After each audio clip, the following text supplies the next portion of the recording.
So please join me in welcoming back to Liberty University, Senator Ted Cruz.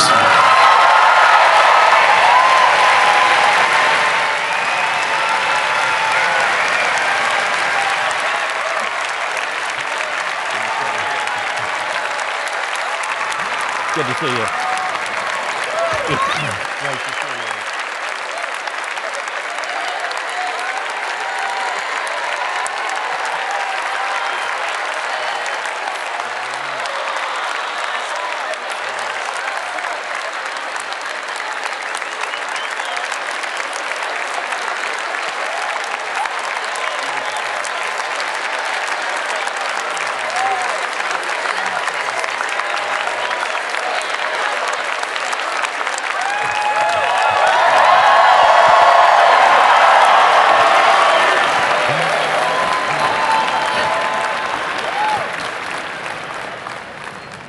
Thank you so much, President Falwell.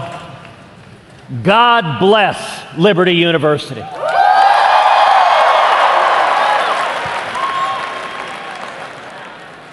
I am thrilled to join you today at the largest Christian university in the world.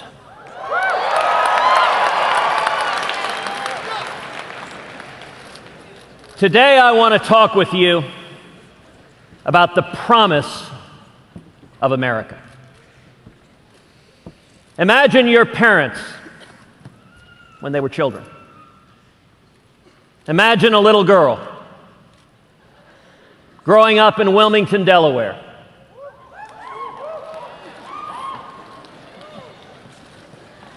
It's during World War II, the daughter of Irish and Italian Catholic family, working class. Her uncle ran numbers in Wilmington. She grew up with dozens of cousins because her mom was the second youngest of 17 kids. She had a difficult father, a man who drank far too much and frankly didn't think that women should be educated. And yet this young girl, pretty and shy, was driven, was bright, was inquisitive. And she became the first person in her family ever to go to college. In 1956, my mom, Eleanor, graduated from Rice University with a degree in math and became a pioneering computer programmer in the 1950s and 1960s.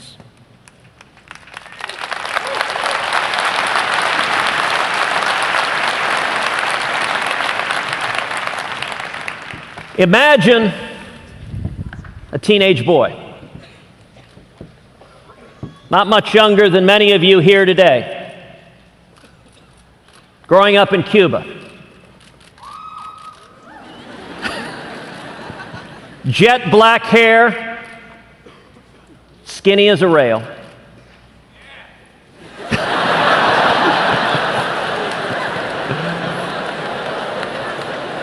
Involved in student council. And yet Cuba was not at a peaceful time. The dictator, Batista, was corrupt. He was oppressive. And this teenage boy joins a revolution. He joins a revolution against Batista. He begins fighting with other teenagers to free Cuba from the dictator. This boy at age 17 finds himself thrown in prison, finds himself tortured, beaten, and then at age 18, he flees Cuba. He comes to America. Imagine for a second the hope that was in his heart as he rode that ferry boat across to Key West and got on a Greyhound bus to head to Austin, Texas, to begin working, washing dishes, making 50 cents an hour, coming to the one land on earth that has welcomed so many millions When my dad came to America in 1957, he could not have imagined what lay in store for him. Imagine a young married couple living together in the 1970s. Neither one of them has a personal relationship with Jesus. They have a little boy, and they're both drinking far too much. They're living a fast life. When I was 3, my father decided to leave my mother and me. We were living in Calgary at the time. He got on a plane and he flew back to Texas. And he decided he didn't want to be married anymore. And he didn't want to be a father to his 3-year-old son. And yet when he was in Houston, a friend, a colleague from the oil and gas business, invited him to a Bible study. Invited him to Clay Road Baptist Church. And there my father gave his life to Jesus Christ.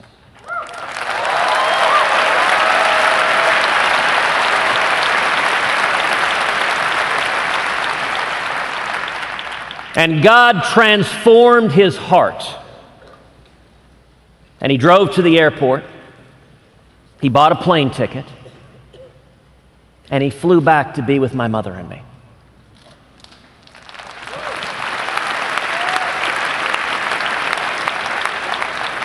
There are people who wonder if faith is real. I can tell you, in my family, there's not a second of doubt. Because were it not for the transformative love of Jesus Christ, I would have been saved and I would have been raised by a single mom without my father in the household. Imagine another little girl living in Africa, in Kenya and Nigeria. It's a diverse crowd. Playing with kids, they spoke Swahili, she spoke English.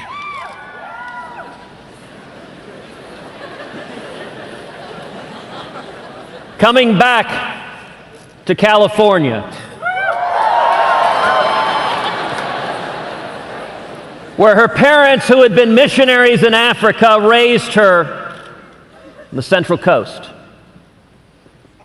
She starts a small business when she's in grade school, baking bread. She calls it Heidi's Bakery. She and her brother compete baking bread. They bake thousands of loaves of bread and go to the local apple orchard where they sell the bread to people coming to pick apples. She goes on to a career in business, excelling and rising to the highest pinnacles. And then Heidi becomes my wife and my very best friend in the world.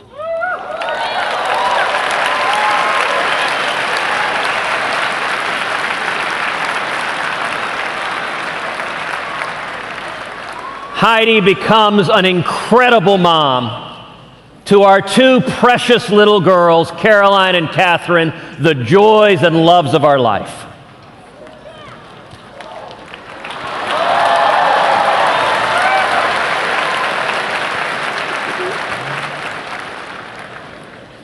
Imagine another teenage boy being raised in Houston, hearing stories from his dad about prison and torture in Cuba, hearing stories about how fragile liberty is, beginning to study the United States Constitution, learning about the incredible protections we have in this country that protect the God-given liberty of every American. Experiencing challenges at home. The mid-1980s, oil prices cratered. and his parents' business go bankrupt. Heading off to school over 1,000 miles away from home at a place where he knew nobody, where he was alone and scared. And his parents going through bankruptcy meant there was no financial support at home, so at the age of 17, he went to get 2 jobs to help pay his way through school. He took over $100,000 in school loans. Loans I suspect a lot of y'all can relate to. Loans that I'll point out I just paid off a few years ago.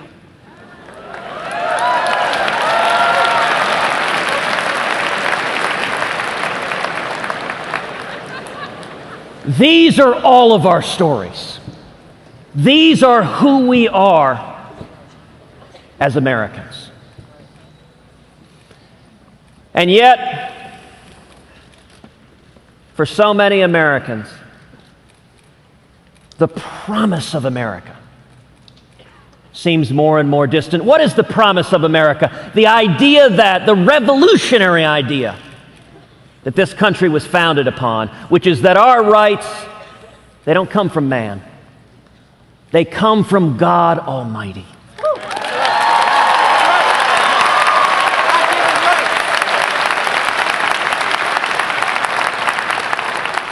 And that the purpose of the Constitution, as Thomas Jefferson put it, is to serve as chains to bind the mischief of government.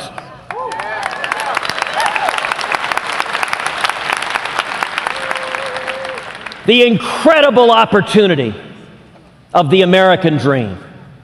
What has enabled millions of people from all over the world to come to America with nothing and to achieve anything. And then the American exceptionalism that has made this nation a clarion voice for freedom in the world, a shining city on a hill. That's the promise of America. That is what makes this nation an indispensable nation, a unique nation in the history of the world. And yet so many fear that that promise is today unattainable. So many fear it is slipping away from our hands. I want to talk to you this morning about reigniting the promise of America. 240 years ago, on this very day, a 38-year-old lawyer named Patrick Henry stood up just 100 miles from here in Richmond, Virginia, and said, "Give me liberty or give me death."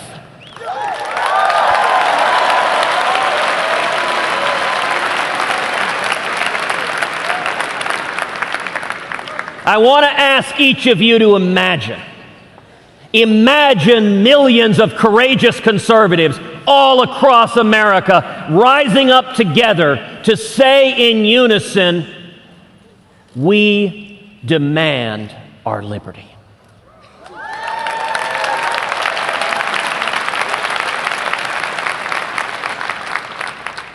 Today, roughly half of born-again Christians aren't voting. They're staying home. Imagine instead millions of people of faith all across America coming out to the polls and voting our values.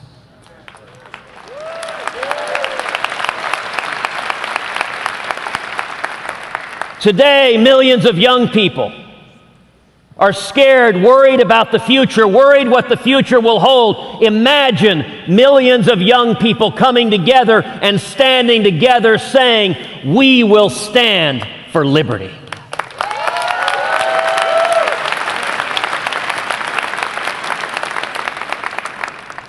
Think just how different the world would be.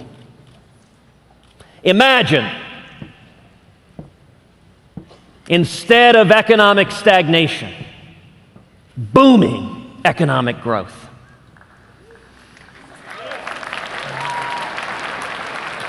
Instead of small businesses going out of business in record numbers, imagine small businesses growing and prospering. Imagine young people coming out of school with 4, 5, 6 job offers.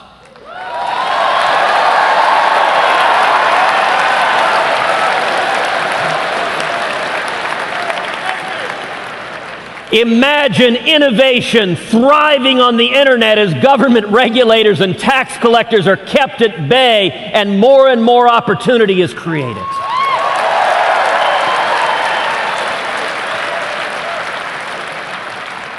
Imagine America finally becoming energy self-sufficient as millions and millions of high-paying jobs are created.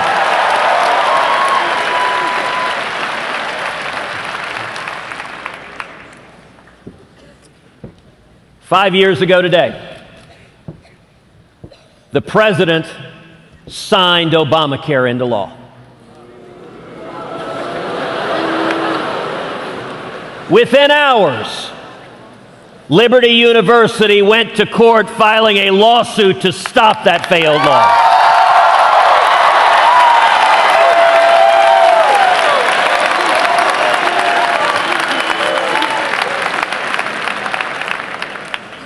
Instead of the joblessness, instead of the millions forced into part-time work, instead of the millions who've lost their health insurance, lost their doctors, have faced skyrocketing health insurance premiums.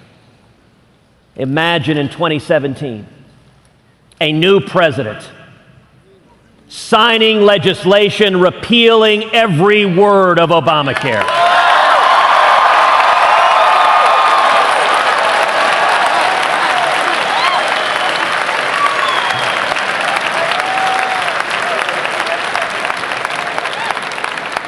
Imagine health care reform that keeps government out of the way between you and your doctor and that makes health insurance personal and portable and affordable.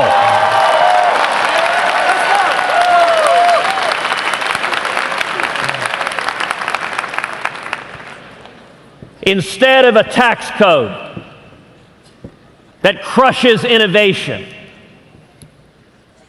that imposes burdens on families struggling to make ends meet.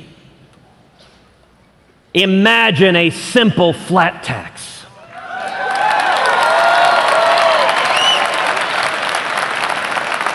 That lets every American fill out his or her taxes on a postcard.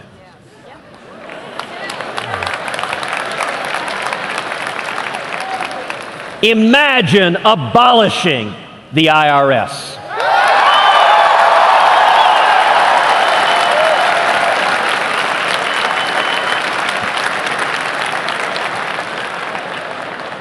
Instead of the lawlessness and the president's unconstitutional executive amnesty, imagine a president that finally secures the borders.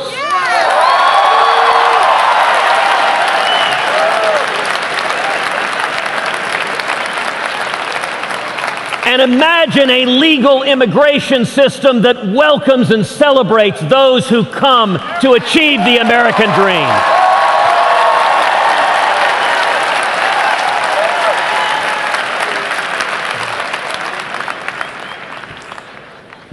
Instead of a federal government that wages an assault on our religious liberty, that goes after Hobby Lobby, that goes after the Little Sisters of the Poor, that goes after Liberty University. Imagine a federal government that stands for the First Amendment rights of every American.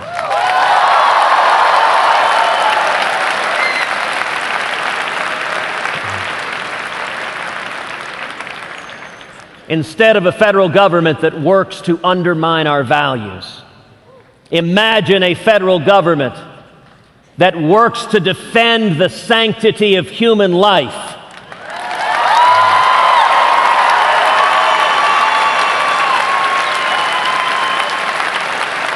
and to uphold the sacrament of marriage.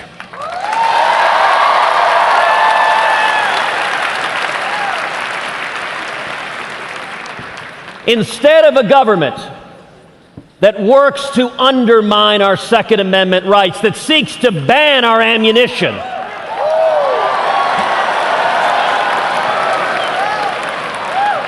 imagine a federal government that protects the right to keep and bear arms of all law-abiding Americans.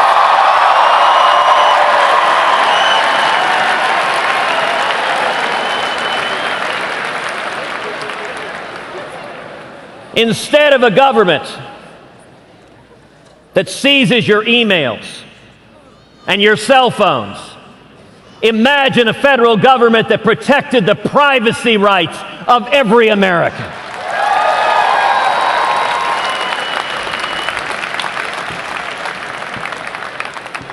Instead of a federal government that seeks to dictate school curriculum through Common Core,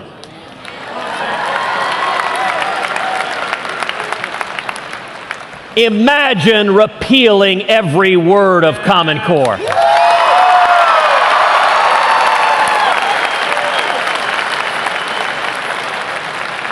Imagine embracing school choice as the civil rights issue of the next generation.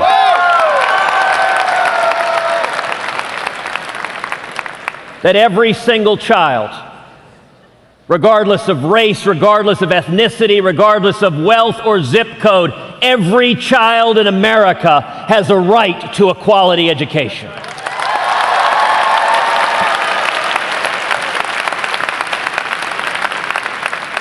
And that's true from all of the above, whether it is at public schools or charter schools or private schools or Christian schools or parochial schools or home schools.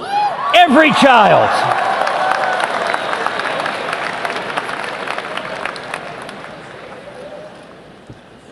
Instead of a president who boycotts Prime Minister Netanyahu, imagine a president who stands unapologetically with the nation of Israel.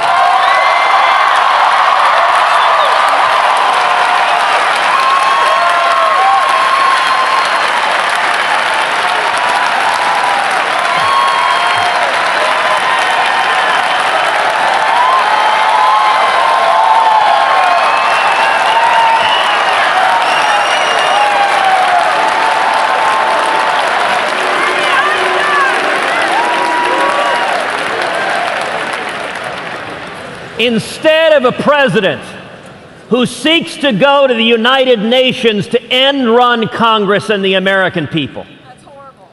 Imagine a president who says, I will honor the Constitution, and under no circumstances will Iran be allowed to acquire a nuclear weapon.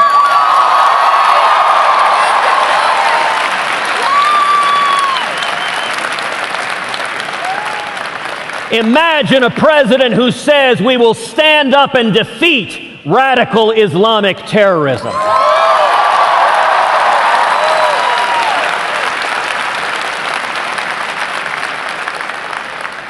And we will call it by its name.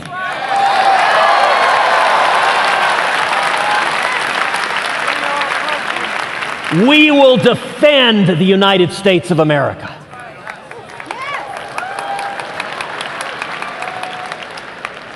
Now, all of these seem difficult. Indeed, to some, they may seem unimaginable. And yet, if you look in the history of our country, imagine it's 1775, and you and I were sitting there in Richmond listening to Patrick Henry say, "Give me liberty or give me death." Imagine it's 1776 and we were watching the 54 signers of the Declaration of Independence stand together and pledge their lives, their fortunes, and their sacred honor to igniting the promise of America. Imagine it was 1777 and we were watching General Washington as he lost battle after battle after battle, in the freezing cold as his soldiers with no shoes were dying, fighting for freedom against the most powerful army in the world. That too seemed unimaginable. Imagine it's 1933, and we were listening to President Franklin Delano Roosevelt tell America at a time of crushing depression, at a time of a gathering storm abroad, that we have nothing to fear but fear itself. Imagine it's 1979, and you and I were listening to Ronald Reagan.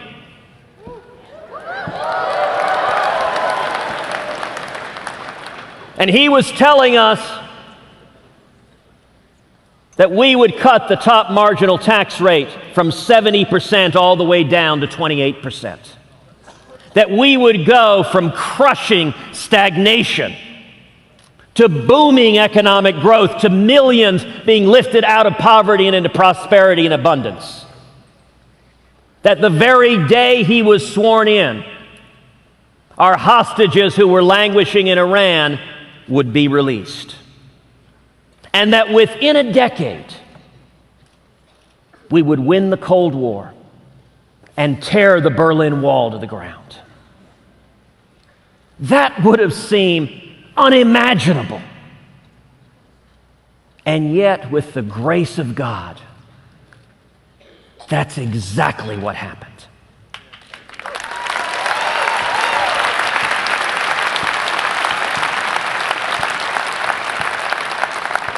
From the dawn of this country, at every stage, America has enjoyed God's providential blessing. Over and over again, when we faced impossible odds, the American people rose to the challenge.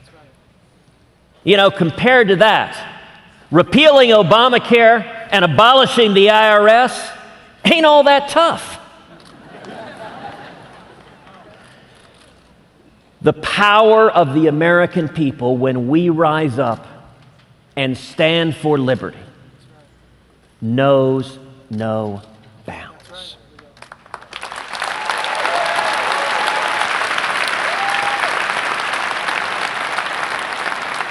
If you're ready to join a grassroots army across this nation, coming together and standing for liberty, I'm going to ask you to break a rule here today and to take out your cell phones and to text the word Constitution to the number 33733. You can also text Imagine. We're versatile. Once again, text Constitution to 33733. God's blessing has been on America from the very beginning of this nation. And I believe God isn't done with America yet.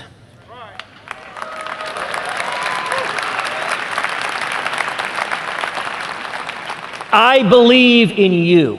I believe in the power of millions of courageous conservatives rising up to reignite the promise of America. And that is why today I am announcing that I'm running for President of the United States.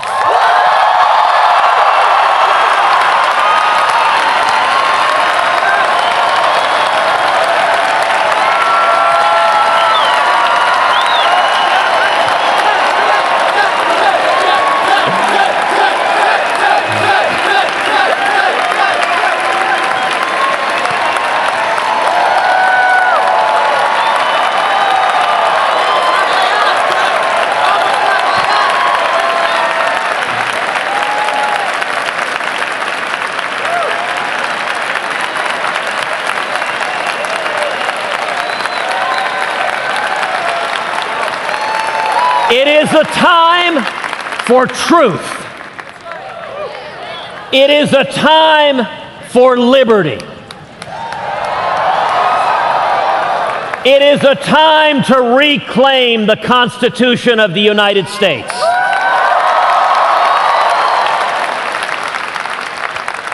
I am honored to stand with each and every one of you, courageous conservatives, as we come together to reclaim the promise of America, to reclaim the mandate, the hope and opportunity for our children and our children's children. We stand together for liberty.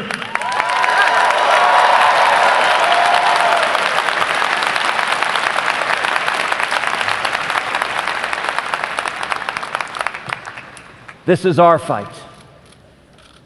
The answer will not come from Washington.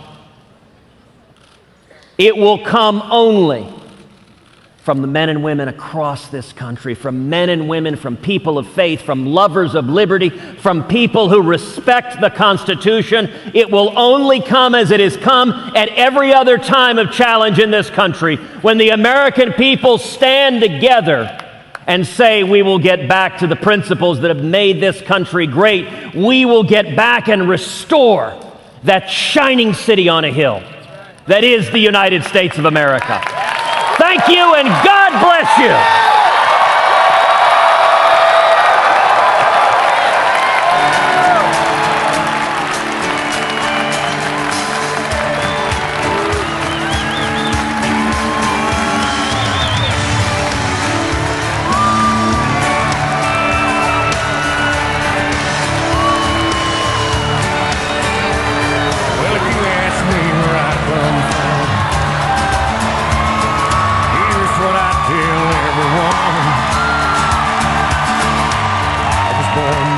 Dear grace, in an extraordinary place, where the stars and stripes and the eagles fly. It's a big old land with countless dreams. Happiness ain't out of reach. Hard work pays off the way it should. Enough to know that we've got it good, where the stars and the stripes and the eagle fly. There's a lady that stands in a harbor for what we believe, and there's a bell that still echoes the price that it costs to be free.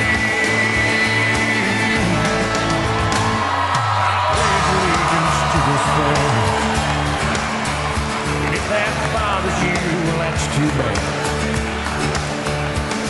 But if you got pride and you're proud to do it, hey, we could use some more like me and you, where the stars and the stripes and the eagles fly.